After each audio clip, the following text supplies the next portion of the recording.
Side Podcast. Perkenalkan aku Aulia Zahra Fatin. Aku adalah host dari podcast ini. Jadi hari ini aku nggak sendirian loh. Aku ditemani oleh host kita yaitu Kang Fasya Awaludin. Hai Kang Fasya, apa kabar? Halo semuanya. Alhamdulillah aku baik banget hari ini dan aku cukup excited diundang sebagai co-host untuk first podcast kita ya Wah. Jadi sebuah kehormatan kepada tim multimedia, divisi multimedia yang telah mempercayakan aku sebagai co-host dan ya, kamu sendiri gimana? Gimana kabar kamu? Baik sih, cuman agak hektik aja sama tugas kampus biasa. Oh iya, banyak tugas gitu ya? Iya. Oh iya, emang kita cuma berdua gini ya? Atau? Gak mungkin lah berdua. Gak mungkin lah ya? Kan ini rame-rame ngobrol gitu pasti. Iya. Jadi? Kita tuh hari ini kedatangan narasumber yang super wow. Wah. Kepo nggak siapa? Iya dong, kepo. Masa nggak kelihatan sih? Dari tadi orang kelihatan juga. Jadi siapa nih? Jadi tamu kita yang sekarang ini? Tamu kita kali ini beliau adalah Ketua Umum Perempuan pertama setelah 10 periode kabinet. Bayangin, keren gak tuh? Oh iya, di tahun kemarin ya? Iya. Itu Kira-kira siapa, Wah? masa nggak tahu sih? Langsung aja ya, tanpa basa-basi kita panggil Teh Kansa Septin Hoirunisa. Halo Teh. Teteh gimana nih kabarnya? Kalau tadi aku ditanya kabar sama Ol, kira-kira kayaknya harus aku deh nanya kabar ke Teteh gitu. Oke. Alhamdulillah kabarnya baik. Sangat senang hati diundang ke podcast ini. Oke. Teteh kan tadi datang dari Cicalengka ya, jauh banget pasti naik motor. Ya, naik motor. Ih, kan panas ya jam segini. Gimana tuh tadi, capek nggak? Tidak capek karena tahu ini jadi podcast pertama. Jadi buat teman-teman, jadi aku semangat untuk datang ke sini meskipun harus siang-siang dan naik motor. Wah, big respect banget sih. Saat ini ya merasa terhormat aku jadinya. Nah, Teh, dengan hadirnya Teteh di sini, kita juga bisa tahu bahwasanya kok bisa sih seorang Kansa Septin Hoirunisa itu meluangkan waktu untuk datang ke sini karena ya tadi telah disebutkan bahwa Teteh juga cukup excited ya untuk ikut podcast ini. Tapi selayaknya yang aku tahu gitu, kalau misalkan Teh Kansa ini cukup sibuk juga mengurus beberapa hal. Kalau dilihat dari Instagramnya, baik itu gabung di beberapa kayak duta gitu ya Teh, duta, dan juga beberapa ada juga kayak usaha gitu ya Teh. Nah, kira-kira Teh kalau boleh tahu akhir-akhir ini tuh sibuk ngapain nih? Oke. Untuk kesibukan karena sekarang aku ada di semester akhir, jadi tentu saja mengerjakan skripsi dan bimbingan.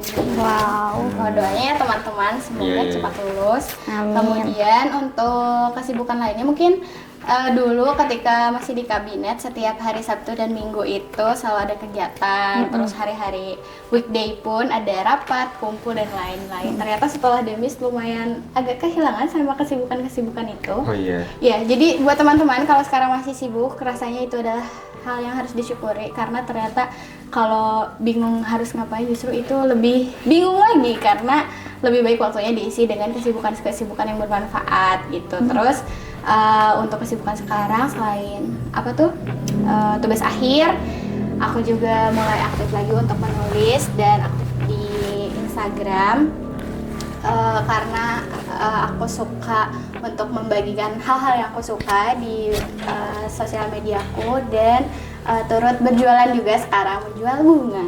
Oh iya. Dari vibes-nya tuh anak artsy banget.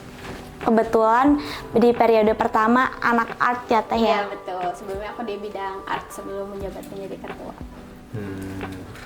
Itu kalau boleh tahu Teh, misal nih kayak life after kabinet itu menurut Teteh cukup berat nggak sih? Karena emang sebelumnya kayak sibuk ini itu gitu. Kayak fase-fasenya itu sempat kerasain dan kiranya kalau memang ngerasain itu gimana pelampiasan Teteh? Maksudnya kayak pelarian ataupun nyari hal-hal lainnya itu gimana tuh kira-kira? Oke. Kalau ditanya berat atau enggak berat ya karena rasanya setiap waktu yang kita punya pasti itu yang digariskan Tuhan mungkin ya. Jadi aku merasa hanya tinggal melanjutkan apa yang seharusnya aku kerjakan. Kemudian untuk hal-hal yang aku lakukan lagi gitu, mungkin ketika jadi ketua, contohnya kan aku suka membaca dan menulis. Nah ketika jadi ketua mungkin karena ada hal-hal yang aku tanggung jawabi gitu ya, hal yang besar, jadi membaca buku pun genrenya ke arah-arah yang harus membekali aku sebagai ketua. Nah ketika sudah demis, aku bisa kembali lagi ke buku-buku yang novel, romance dan sebagainya gitu. Berarti kalau bisa dibilang Teh Kansa ini orangnya sangat literatif ya sebutannya, atau literatur? Bukan yang literatur dibacanya literatur sih. Literatur ya. Pokoknya kayak suka gitu ke hal-hal seni ya Teh. Ya. Kira-kira di dunia seni itu Teteh sampai mendalami banget nggak? Untuk yang aku dalami, kebetulan kan aku juga punya hobi di bidang seni tari. Nah itu seni tari aku aktif dari SD, ikut sanggar, ikut perlombaan dan sebagainya, berlanjut sampai SMP, SMA, dan ketika kuliah pun alhamdulillah di kuliah semakin berkembang, jadinya turut menjadi juri, melatih dan sebagainya. Kemudian kalau untuk menulis itu fun fact-nya aku emang dari kecil mungkin terbiasa untuk menulis diary ya. Dear diary, hari ini aku gitu. Terus karena mungkin SMP, SMA bacaannya lebih banyak, kemudian kuliah pun bertemu dengan orang banyak, jadi sudut pandangnya makin banyak, jadi tulisannya pun mengarah ke hal-hal yang berbeda gitu, bukan sehari-hari lagi. Berarti Teh Kansa tuh kayak aktif banget ya, dari sebelum ikutan jajaran sampai sesudah sampai sekarang pun selalu aktif. Itu kan tadi kita udah ngobrolin life after kabinet. Gimana tuh pas baru-baru masuk? Itu ada pressure gak sih, kan ketua umum perempuan pertama selama itu? Maksudnya baru masuk menjabat gitu, Iya. jadi ketua. Sebetulnya mungkin itu ada tekanan, bukan tekanan ya, aku lebih merasa itu menjadi tantangan gitu. Mungkin ada hal-hal yang terasa ancaman, tapi sebetulnya semua hal itu bagaimana cara kita menerimanya. Jadi aku merasa tidak mengkotak-kotakan, sebaiknya perempuan itu seperti ini, laki-laki seperti ini. Jadi aku merasa menjadi ketua umum adalah kesempatan dan tantangan aku untuk belajar sama-sama, menyesuaikan dan banyak hal gitu. Jadi aku tidak merasa itu sebagai tekanan, meskipun ketika berjalan pasti ada ya tekanan dan sebagainya, tapi aku hanya menerima itu sebagai ruang untuk aku belajar lagi gitu. Oh iya Teh, dari sebuah keputusan untuk menjadi ataupun dari mencalonkan dari dulu gitu, kayak mencalonkan menjadi ketua Said pada waktu itu, kira-kira apa sih yang menjadi hal yang memang sangat dikorbankan waktu itu? Kalau boleh sharing gimana Teteh? Sebetulnya kalau yang dikorbankan, kalau aku menyebutkan apa yang aku korbankan, seperti teman-teman di kabinetku tidak berkorban ya sebetulnya. Semua orang juga pasti mengorbankan setiap hal yang dia lakukan gitu ketika berorganisasi, ketika dia memilih sesuatu. Jadi mungkin yang aku sebutkan aku korbankan, pasti teman-teman lain juga mengorbankan, seperti waktu, kemudian mungkin kesehatan dan sebagainya. Tapi fun fact-nya juga, ketika menjadi ketua umum, teman-teman akan jadi jarang sakit. Oh iya. Karena jarang sakit karena mungkin ada ada dorongan untuk harus sehat gitu. Iya, harus sehat gitu. Jadi ada dorongan kesananya gitu. Adalah positifnya berarti ya. Iya, sebenarnya banyak sih positifnya. Maksudnya ada yang terasa langsung gitu sama badan. Karena tanggung jawabnya banyak kan. Jadi kayak kalau sakit nanti keteteran jadinya. Keren banget sih. Kalau waktu itu Teh, waktu masih menjabat tuh sebagai ketua, nah yang Teteh paling minati itu kayak di acara bagian mananya sih kalau lagi di Said? Oke, kalau lagi di Said sepertinya semuanya ya. Kalau memilih satu agak sulit karena semua kegiatan yang dirancang pasti sudah direncanakan, dan karena di Said itu ada bidang-bidang ya. Jadi misalkan di bidang art pasti itu dalam lingkup seni, kemudian di IDD dalam lingkup intelektual, dalam ODD dalam lingkup organisasi, dan sebagai ketua sepertinya tidak bisa jika aku hanya di bidang ini saja gitu iya. atau ini yang aku minati saja gitu, karena semuanya harus dikelola dengan baik dari sport segala macam, relation dan lain-lain. Berarti penyuluhan Teteh sebagai ketua waktu itu berarti bisa dibilang di merata gitu ya. Kesana, kalau sebetulnya kesana kemari gitu ya Teh. Wah hebat sih. Kalau menurut aku yang aku rasain kayak di fokus di satu bidang pun kayak capek gitu. Ya walaupun capeknya itu kayak seru, tapi memang bisa lilahnya itu ya bisa lelahnya itu karena lilah ya Teh. Iya sih. Kayak sebenarnya teh kan itu kan teh kan satu dua kabinet lagi, 2 periode ya. Periode pertama jadi bagian art, periode kedua jadi ketua umum. Itu kan 2 tahun berarti ya jadi anggota kabinet. Berarti kayak udah ini gak sih, udah kayak terbiasa sibuk-sibuk, jadi pas udah selesai wow hampa gitu. Lumayan. Terus ini juga sih, waktu menjadi ketua ataupun ketika menjadi anggota ya, yang sangat terasa itu kita kan jadi ada adrenalinnya untuk gimana nih cara ngatur satu hari kita bisa mengerjakan ini gitu.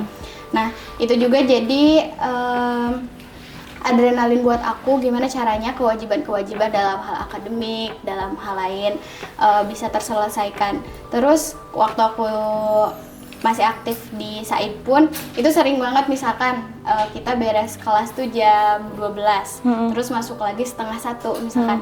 Itu aku pulang ke kos untuk tidur 10 menit doang atau 15 menit doang, dan itu tuh selalu bisa. Jadi tidur 10 menit 15 menit itu udah cukup banget buat isi energi, lalu pergi lagi, lalu kegiatan lagi gitu. Jadi ketika setelah organisasi pun mungkin hampanya ada karena kesibukan itu nggak sepadat itu ya waktu organisasi, tapi hal-hal yang itulah yang ngebentuk aku. Jadinya sekarang pun kalau ada kegiatan apa-apa, cara ngatur waktunya gini gitu.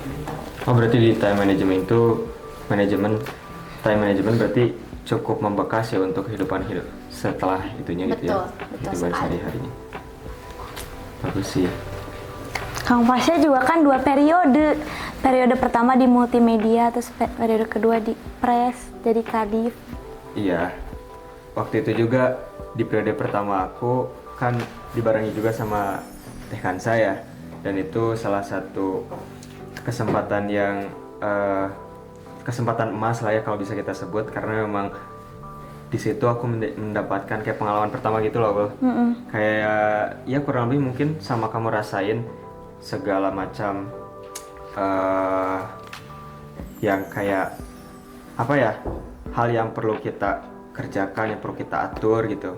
Ya aku menemukan hal itu tuh di periode pertama pun bisa menjadi pelajaran di periode sekarang gitu. Makanya kamu di periode pertama ini ya gak banyak juga sih, kayak aku tuh Ternyata aku newbie di sini. aku tuh pengen kamu juga ya semangat gitu untuk mengerjakan segala macam proker yang ada di dalam divisi ataupun di luar divisi gitu. Semangat sih, soalnya aku jadi terinspirasi oleh kakak-kakak kalian. Jadi pengen bisa sehebat kalian. Pasti.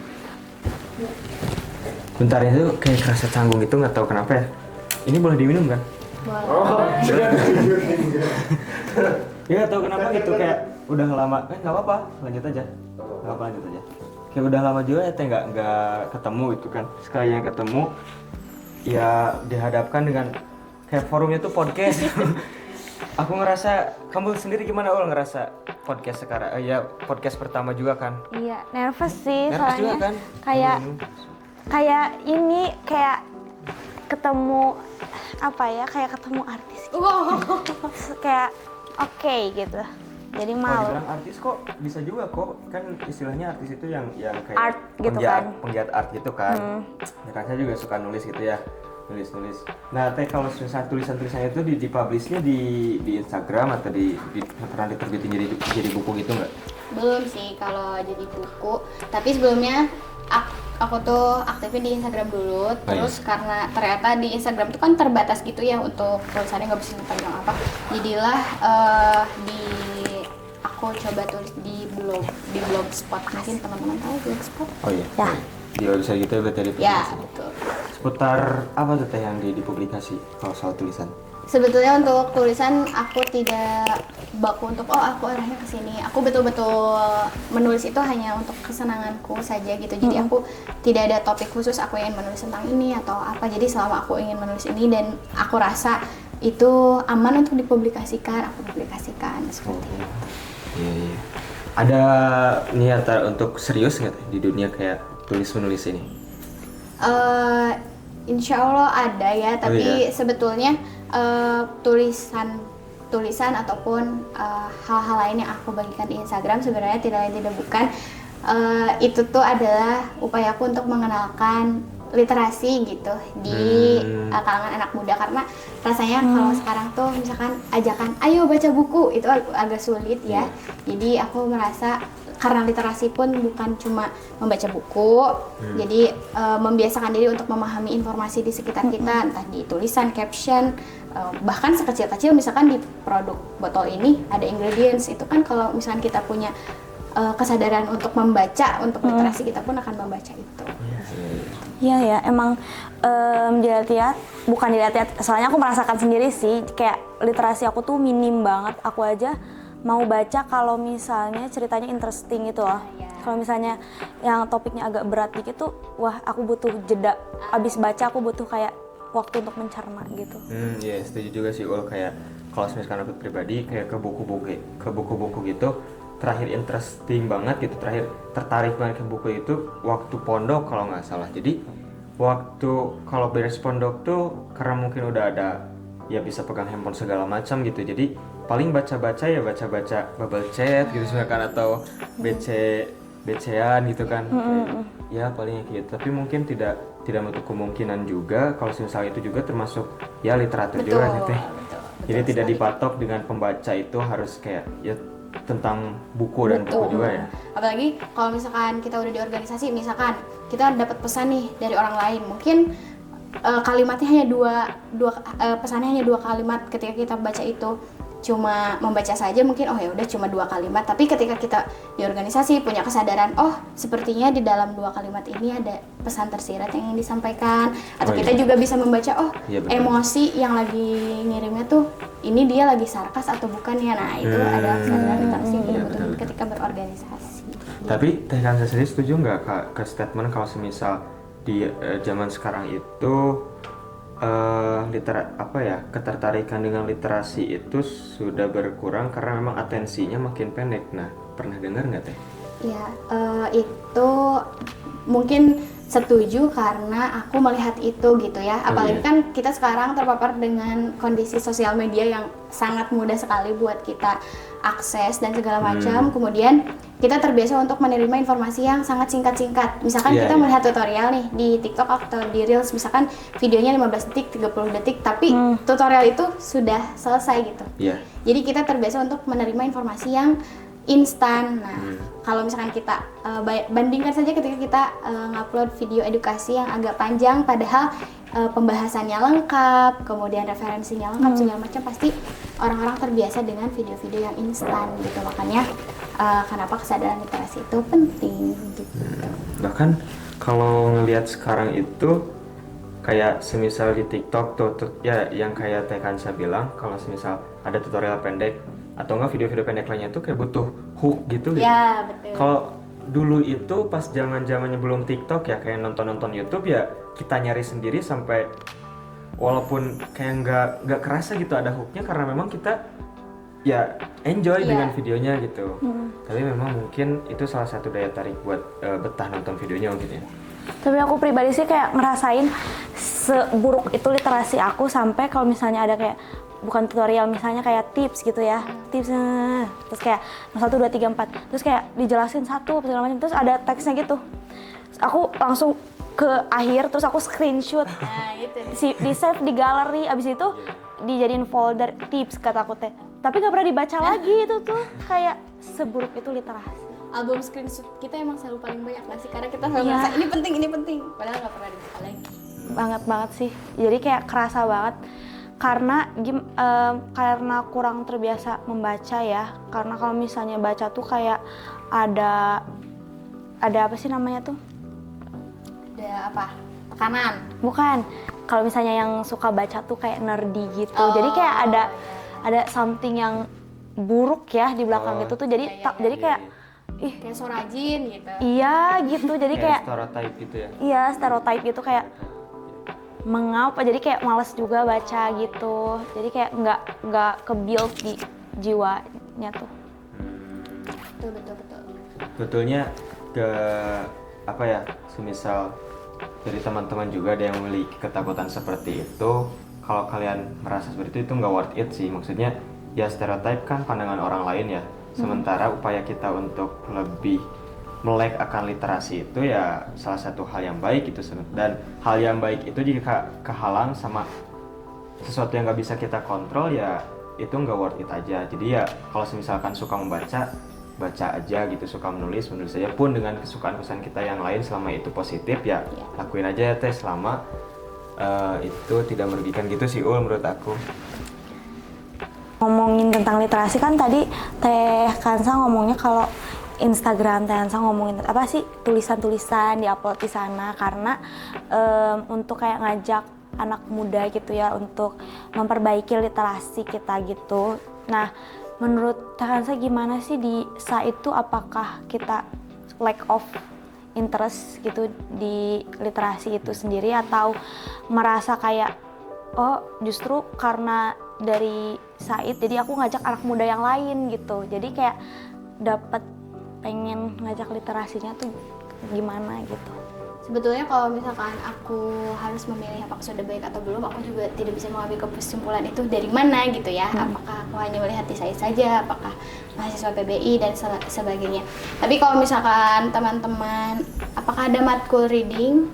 Ya. Nah, Ada kan matkul reading, kemudian di semester 6 itu ada mata kuliah critical thinking. Sebetulnya aku merasa apalagi kita di jurusan bahasa ya, jadi untuk bagaimana cara kita memahami informasi itu sangat dilatih sekali kan. Bagaimana kita bisa mendengar informasi, menangkap apa sih intinya, kemudian membaca berita segala macam. Jadi sebetulnya aku merasa kalau misalkan di PBI pembekalannya sudah cukup, tapi mungkin untuk implementasinya ya, karena kan mungkin ketika di ruang kelas kita belajar bisa fokus karena ada lingkungan yang membentuknya. Tapi ketika kita keluar dari kelas, nah itu kan bagaimana cara kita mengimplementasikan apa yang sudah kita pelajari ke lingkungan yang ada di sekitar kita yang agak sulit seperti itu.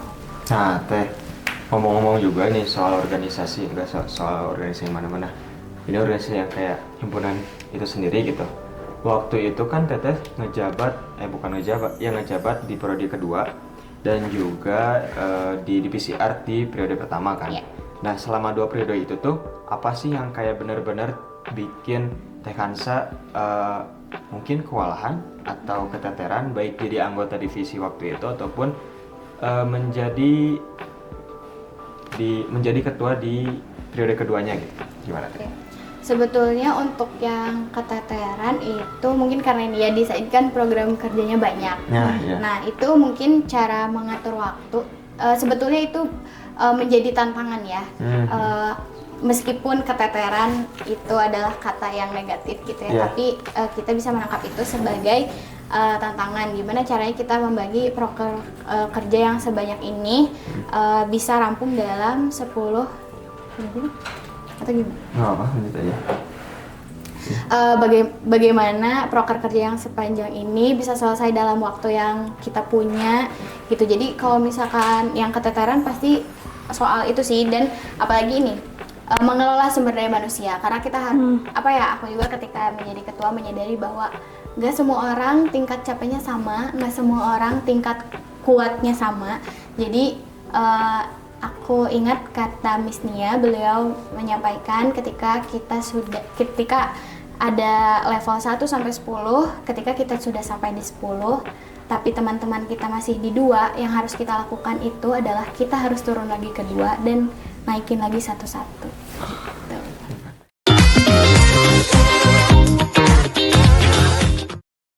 Itu Aul, Cok. Ul. Side Story episode 1 udah selesai nih. Ada satu hal yang penting gak sih sebelum ditutup? Oh iya, ketinggalan. It's advocate time. Jadi, banyak banget nih responden-responden yang udah masuk. Tapi ada satu yang sangat menarik. Langsung Apa aja tuh? Kita baca ya. Boleh. Feed about Said sekarang aneh banget. Informasinya kurang kelihatan jelas. Bahkan ada beberapa postingan yang malah gak tersampaikan infonya. Kira-kira gimana ya jawabnya? Kita langsung aja kasih ke yang bersangkutan, ke Kang Fasya Awaludin. Kang Fasya, tadi kata Aulia mau jawab respondennya ya. Gimana tuh kira-kira? Ya, betul. Terima kasih atas kritikan tanpa sarannya. Sebagian besar dari kami menerima kritikan tersebut. Feeds about Said aneh banget. Jujur, jika dibilang tidak sakit hati itu sangat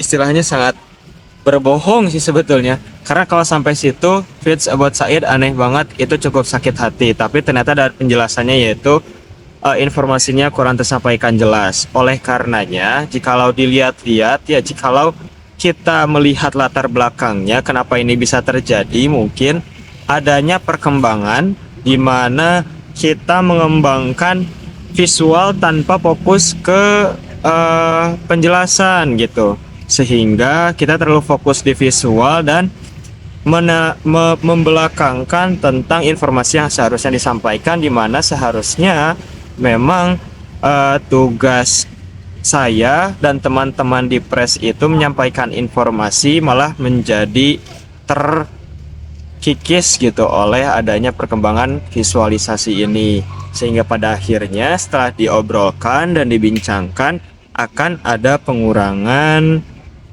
istilahnya bukan pengurangan, lebih ke pengoptimalan lah ya, pengoptimalan penyampaian informasi dengan visualisasi yang akan mendatang. Dan sudah beberapa ada contoh di mana tadinya desainnya seperti ini menjadi seperti ini, di mana tadinya bagian segmennya ini seperti ini dan menjadi seperti ini. Oke, mungkin sekian aja jawaban atas responden ataupun kritikan tanpa saran tersebut. Terima kasih. Oke, Kang Fasya, terima kasih ya atas jawabannya. Semoga para penonton bisa terjawab. Oke, goodbye. Goodbye.